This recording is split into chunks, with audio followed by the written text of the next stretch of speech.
1 মাস সময় চলে গেল, কিন্তু এলাকার কোথাও কোনো চাকরি নাই। চাকরি পাইতে হয় লাগে টাকা, নয় লাগে মামা চাচার জোর।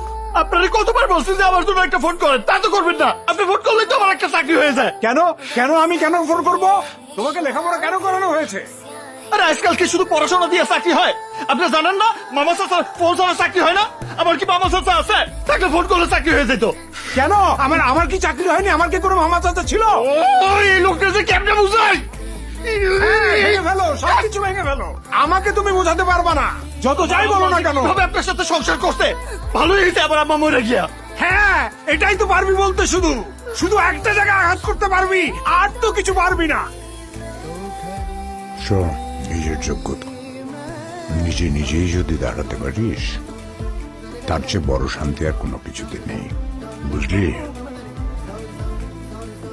এই